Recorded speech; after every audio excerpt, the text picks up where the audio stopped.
Shangri-La is the best form of video game isekais I've seen. That by no means that the anime is perfect, but what I can say is that the anime feels like I'm watching someone play a game. This is something that most other video game isekais fail at. They instead copy video game tropes without actually building on them in ways that a video game would. However, before we can talk about how this anime succeeds in creating a video game world, we must first catch everyone up to speed, meaning light spoilers ahead for the first few episodes. Hizutome, who is most commonly known as Sunraku, loves playing terrible video games. He loves the challenge involved in trying to beat a video game whose very design is against him. After playing dozens upon dozens of terrible games, he decides to try a game recommended to him as being one of the greatest games to release in years, so he gives it a try. He skips the tutorial city and instead immediately goes for the second village. Unbeknownst to him, he ends up dodging a girl who was waiting for him in the tutorial city. Sunraku then ends up fighting one of the unbeatable colossi and loses. He even trash talks the beast so much it decides to put a curse on him. That's when he runs into a rabbit and discovers a secret encounter never seen before. That's where Papa Rabbit begins training Sunraku so that he may one day be able to beat one of the unkillable colossi. Now that you've gotten a rundown of the show, let's talk about how they executed it. The premise of Shangri-La is fairly easy for the author to fall back on past tropes. He could have pulled a sword art and made the main character some sort of chosen one, or had the game world manifest as a world equivalent to the real one. Meaning he could have made the differences between the game world and the real world so minute that the game world no longer feels like a game, but instead like another world. Before I talk about anything else, let me delve further into that concept. Several anime throws characters into worlds with video game logic, but without the resolve to make it feel like an actual video game. This is not something bad per se, every author is trying to accomplish a different thing with their story, but none that I've seen has ever made a world feel like an actual video game. They would rather make the video game feel like a real world. But how do we define this so-called feeling? It's rather simple actually. Since this show follows Sunraku as he experiences Shangri-La for the first time, his direct reaction towards Shangri-La is what shapes our viewpoint of it. His references to hitboxes, glitches out of games, crit spots, and his attitude towards NPCs are all reasons why it's easier to see the world as a video game rather than a second world. Because of the author's use of Sunraku, we are treated to a familiar yet fresh take on the genre as a whole. Something that I didn't think I would be saying about this anime when I first saw it recommended to me. How does this author pull this off without creating another chosen one trope? Well, that has yet to be fully seen since I'm only watching the anime right now, but the author is handling it fairly well. He doesn't have a cheat ability or anything like that, he simply has a quest nobody else has found yet, which lets him experience a unique story.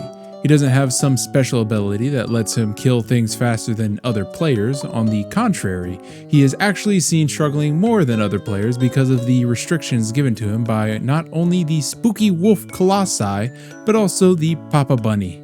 It's as if the chosen one trope was the opposite of helpful and instead made everyone hate you. The author not only uses Sunraku's chosen one trope to make the game harder for him, but also uses it as a sort of beacon for other players to flock towards him. What makes this feel even cooler and true to a video game is the fact that there are guilds for each aspect of gameplay. And on top of there being guilds, they treat the world similarly as Sunraku does. One such faction is known for being PKers, so they reference spawn killing as being a way to threaten people. They also don't take the game as seriously as seen on other video game isekais. They aren't trying to rule the world or survive the game, they are simply playing a game. So, when the player killers talk about killing somebody, they don't play it off as some sort of taboo or forbidden organization. They just chat about it because that's how they enjoy playing the game. We also get to see how some of these organizations mingle with their members, and as it should be, they talk casually and open with one another. The way the author handles these guilds makes the characters in them feel a lot more organic and natural to the real world. A lot of weight was removed from interactions between characters because of the drop in stakes. Now, that doesn't mean that there are no stakes in this world or that interactions have become more boring because of it. It simply means that the world feels more authentic. Another aspect the anime likes to showcase is how some of the characters act in the real world. For example, Saiger Zero and Sunraku both go to a video game store occasionally and talk with the owner there. Hi guys, Future Kami from the future here. I just wanted to say because during the editing process I noticed something that I didn't touch on even in the slightest. I didn't talk about at all.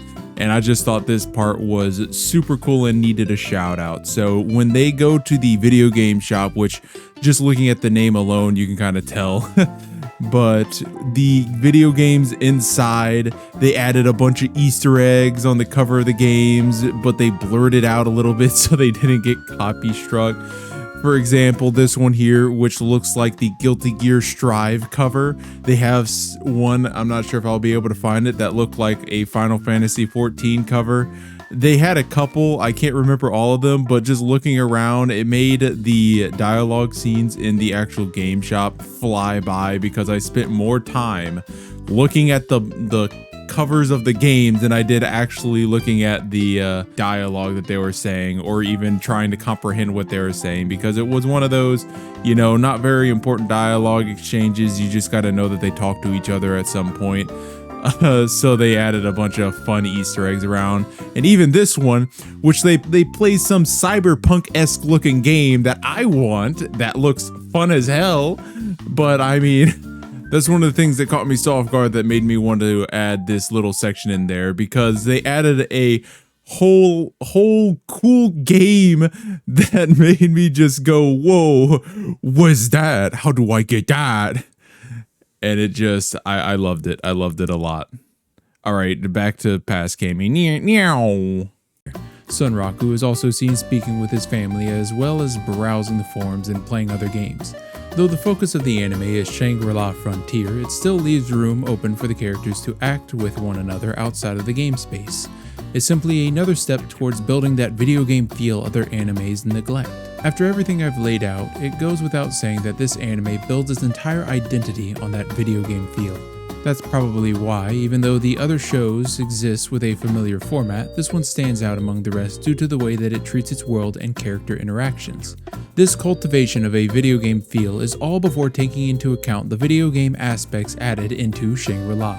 Levels, skill points, health bars, XP gauges, subclasses, crit spots, and quests. These things are almost always present in video game isekais, but what makes the difference are the characters. That's why I'm putting so much emphasis on the characters in this instance, because without their unique perspectives and interactions with one another, this anime would be lost in a sea of terrible isekais. It does seem rather fitting now when we look back on the anime and realize that Sunraku is most commonly known for playing terrible video games. This is most likely a nod to isekais in general and the attempt to make Shangri-La not be another generic pile of poo. The anime does have a few slow parts filled with dialogue, but relatively speaking, they stay interesting long enough to hold my attention. The action scenes aren't Jujutsu Kaisen levels of animation, but they are slightly above average when compared to other isekais. One thing I'd like to go deeper into is the actual world of Shangri-La. The game known as Shangri-La is not necessarily interesting in its world design.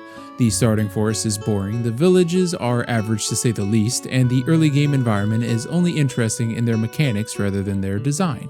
The enemies, however, are also mid-tier. They don't have interesting designs, nor do they have interesting mechanics. The only exception to this rule are the region bosses. Those enemies tend to be a bit more engaging in either their design or their mechanics. Though this is going to be more than a favorable interpretation, the idea that the bosses are the most interesting enemy type furthers the video game feel. One enemy type, excluding the bosses of course, that I think they did a great job on, are the trolls in episode 2. Though we only see them for a small portion, they had a distinct fighting style evolving around speed and ad spam. I wish we saw more instances of Sunraku struggling against enemies like he did against them. One thing I absolutely love about the world has to be everything from the Rabbituza place thingy. If you didn't know, Rabbituza, I'm just gonna call it Rabbit Place, Rabbit Home World. The Rabbit Home World is a unique village that only Sunraku has access to. This village hosts the best characters in all of Shangri-La. That includes, I believe it's pronounced Emil. Emil. That includes Emil, an adorable rabbit companion with a perfect voice actor to boot, balancing a high-pitched annoying voice with an adorable female companion perfectly. Another amazing character is, oh my god, how do I say that? Visage, a giant Yakuza rabbit. In the later episodes, we learn more about the characters in Rabbitu's Rabbit Home World, and every character is just so cool. If I were to rate this anime against similar anime in its genre, I would fall somewhere around the 7 to 8 mark.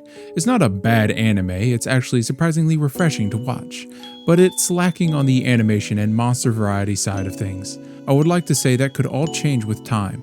If the enemies were more refined and the animation style knocked it up just a few more pegs, we could have something special on our hands.